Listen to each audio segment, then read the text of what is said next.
धुंध जंगल के साथ लुका छिपी खेल रही है। इसी जंगल के अंदर कुंद कोहरे में छिपा है एक प्राणी, जिसके पूर्वज लाखों वर्षों से यूरेशिया के निवासी रहे हैं।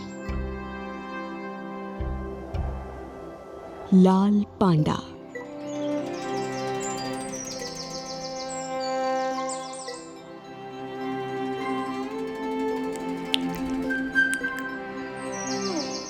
लाल पांडा ज्यादातर पेड़ों पर ही रहता है।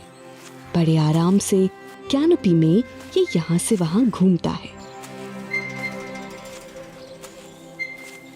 पेड़ पर चढ़ते, बैठते या सोते समय उसकी गुच्छेदार पूंछ उसे संतुलन बनाए रखने में मदद करती है।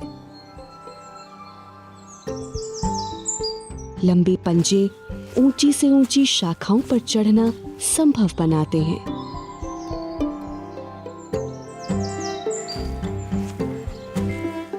और लचीले टखने उसे सिर आगे रखकर पेड़ से उतरने में माहिर बनाते हैं, जो कर तब कुछ ही प्राणी कर सकते हैं।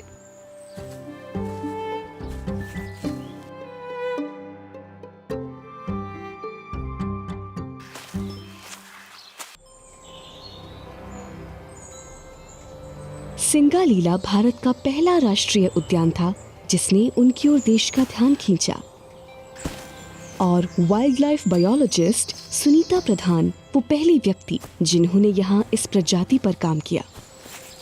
When Singalila was declared a national park, and red panda was the flagship species of the national park, and there was absolutely no information on the species.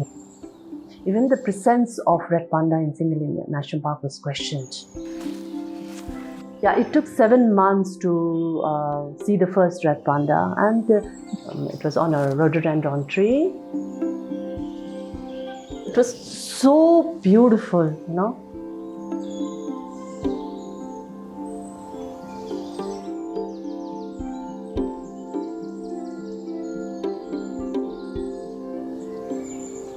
अपनी लाल भूरी खाल और गुच्छेदार पूंछ की बदौलत लाल पांडा घने जंगल में अच्छी तरह छिपा रहता है। अपना अधिकांश जीवन पेड़ों पर बिताने वाला पांडा घोंसला भी पेड़ों की खोख में ही बनाता है और वहीं बच्चों को जन्म भी देता है। लेकिन कुछ खास समय ऐसे भी होते हैं जब उसे जमीन पर उतरना पड़ता है।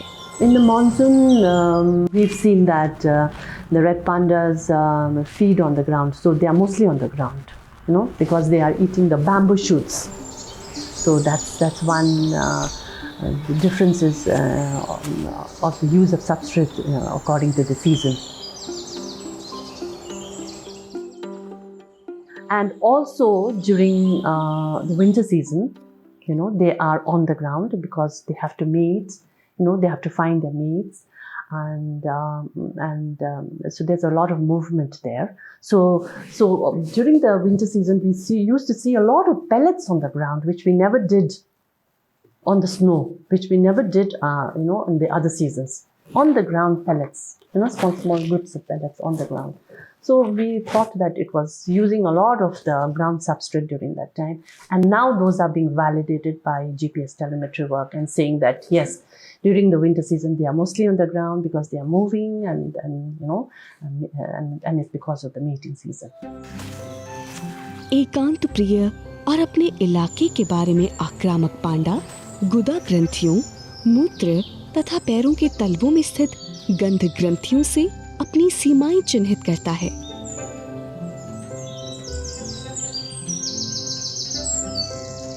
लेकिन लाल पांडा संवाद करने तथा अपना इलाका निश्चित करने के लिए सामुदायिक शॉर्ट स्थलों में जरूर मिलते हैं।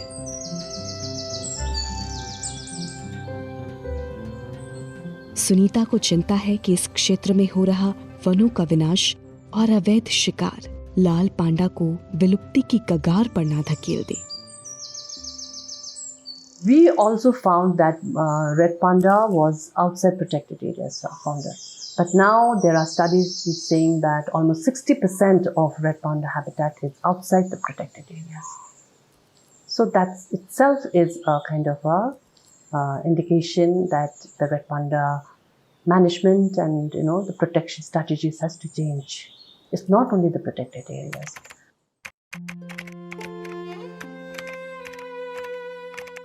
सन 2000 से उनकी संख्या में 40% से अधिक घटौती आ चुकी है।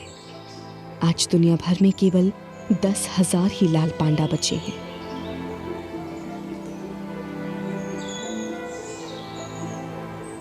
शर्मीला लाल पांडा एक साहसी जीव है जो लाखों वर्षों से इस धरती पर रहता आया है, लेकिन ये समय अत्यंत कठिन है।